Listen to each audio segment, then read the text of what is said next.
रहमानिर्रहीम। अस्सलाम वालेकुम दोस्तों, कैसे हो आप सब लोग। मैं हूँ खैसर रहमान और आप देख रहे हो साबिर फूड सीक्रेट्स। अल्लाह बरकत दे आपके खानों में, आपके रिज़्क़ में, आपके जायक़ों में। प्यारे प्यारे दोस्तों, आज मैं आपके लिए शादियों में कस्टर्ड किस तरह पकाया जाता है, उनका तरीक़ाकार क्या है, उनमें किन किन चीज़ों की ज़रूरत है, तो आइए देखते हैं। बिस्मिल्लाहिर्रहमानिर्रहीम। हमने यहाँ पर लिया है ये वनीला कस्टर्ड। इसमें कलर होते हैं मैंगो, इस तरह एप्पल। आप लोगों ने ये वनीला लेना है। ये जो है ये 18 बंदों के लिए काफ़ी है। और ये केक पीस लिया था।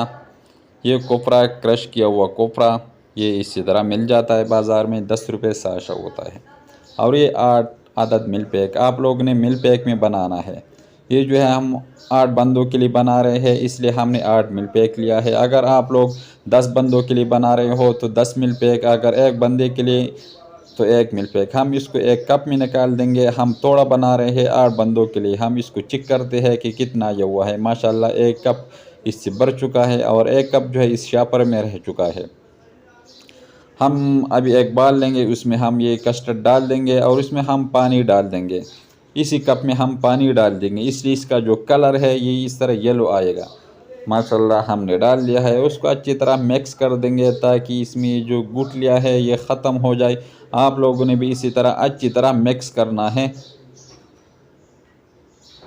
इसी तरह अच्छी तरह मिक्स करना है। माशाल्लाह हमने मिक्स कर दिया है। इसी तरह आप लोगों ने भी करना है। अगर दूध में बना रहे हो तो दूध भी डाल सकते हो, इसलिए हम पानी डाल देंगे इसमें।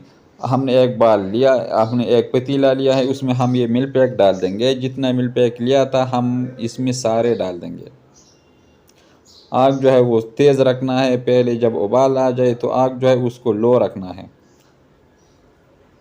अच्छी तरह इसको पकाना है। माशाल्लाह आग जो है हमने तेज़ रखा है। जब उबाल आ जाए तो आग जो है उसको हम कम कर देंगे।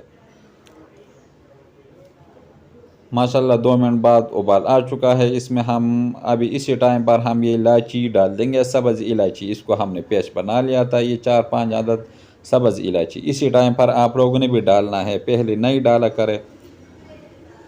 और ये 1 कप चीनी, मीठा अपने हिसाब से डाल सकते हो। पहले कम डाला करें, फिर बाद में चेक कर सकते हो। इसी तरह आप लोगों ने भी इसको चेक करना है। माशाल्लाह चीनी जो है वो हल हो चुके हैं। इसी तरह आप लोगों ने भी चेक करना है। थोड़ा सा उठा के आप लोग चेक कर सकते हो। जब चीनी हल हो जाए तो जो कस्टर्ड लिया था हमने पानी में मिक्स कर दिया था, वो थोड़ा थोड़ा डाल देंगे और अच्छी तरह हिला देंगे ताकि गुठलियाँ न बन जाए। थोड़ा थोड़ा आप लोगों ने भी डालना है। इसी तरह आप लोग कर सकते हो। ये बहुत ज़बरदस्त है, ये बहुत आसान रेसिपी है। ये जायका तो माशाल्लाह बहुत ज़बरदस्त आता है। अगर कोई नहीं है जनाब तो हमारे चैनल को लाइक कर दे, सब्सक्राइब कर दे, अपने दोस्त अहबाब के साथ शेयर कर दे। ये आप लोग की तरफ से एक प्यार होता है, एक मोहब्बत होती है, एक चाहत होता है। 3 मिनट के लिए हम इसको इसी तरह पकाएंगे। आग जो है वो मीडियम रखना है, तेज़ आग पे नहीं पकाना है। मीडियम आग पे आप लोगों ने पकाना है। माशाल्लाह 3 मिनट तक।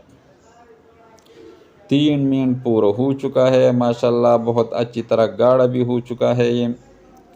आप लोगों ने ये चम्मच की मदद से जो जिस चीज़ से आप इसको हिलाते हो, पकाते हो, उसी चीज़ से आप लोगों ने उठाना है। जब उसके साथ चिपक जाए, इस तरह लग जाए, तो समझो आप लोगों का जो कस्टर्ड है वो तैयार हो चुका है। आग आप लोगों ने बंद करना है।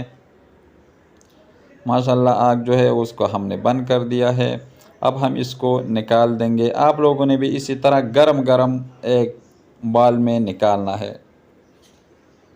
थोड़ा सा मिक्स कर देंगे इसी तरह ताकि ये लग न जाए नीचे। और हम इसको एक बाल में निकाल देंगे। हम इसमें निकालते हैं। इसी तरह गरम आप लोगों ने भी डालना है। जब ठंडा हो जाए तो फिर ये गुठलियाँ बन जाती है। इस तरह हम इसमें डाल देंगे एक बाल में। अगर जो बच जाए वो हम दूसरे बाल में निकालते हैं। हमने दूसरा लिया है, इसमें हम डाल देंगे। इसको अच्छी तरह साफ़ कर लिया करें। और ये दूसरा हम भर देंगे इसमें। माशाल्लाह हमने भर दिया है दोनों को। और जो इस तरह आप लोगों ने हिलाना है और कोफ्रा जो लिया था वो ऊपर इस तरह पिला देंगे अच्छी तरह गार्निश के लिए। जब थोड़ा सा ठंडा हो जाए तो फिर आप लोगों ने इसी तरह डालना है। और ये जो केक पीस लिया था इसको हम तोड़ देंगे इसी तरह और वो भी पिला देंगे। अगर ड्राई फ्रूट है तो आप लोग वो भी डाल सकते हो। और इसको हम अभी रख देंगे फ्रिज में या कोई और ठंडी जगह पे, ये 2-3 घंटों के लिए। अगर फ्रिज में रखते हो तो 1 घंटे के लिए। जब ये ठंडा हो जाए तो बहुत अच्छा मज़ा आता है। माशाल्लाह 2 घंटे के लिए हमने इसको फ्रिज में रखा था और बहुत अच्छी तरह जम चुका था। ये रेसिपी जो है ये सोनिया वहीद के नाम पे है। सोनिया वहीद, अगर आप मुझे सुन रहे हो तो ये रेसिपी आपके नाम पे। माशाल्लाह हम इसको एक बार में निकाल देंगे और हम बैठ के खाएंगे। माशाल्लाह बहुत ज़बरदस्त जम चुका है, बहुत अच्छी तरह जम चुका है। आप लोगों ने भी इसी तरह करना है, अपने लिए बनाए, अपने बच्चों के लिए बनाए, अपने फैमिली के लिए बनाए। बहुत ज़बरदस्त टेस्ट आता है। अपने दोस्तों के लिए बनाए। अगर ये रेसिपी आपको अच्छी लगी हो तो हमारे चैनल को लाइक कर दे, सब्सक्राइब कर दे और खैसर रहमान को इजाज़त दे। मिलते हैं एक नई रेसिपी पे। अल्लाह हाफिज़।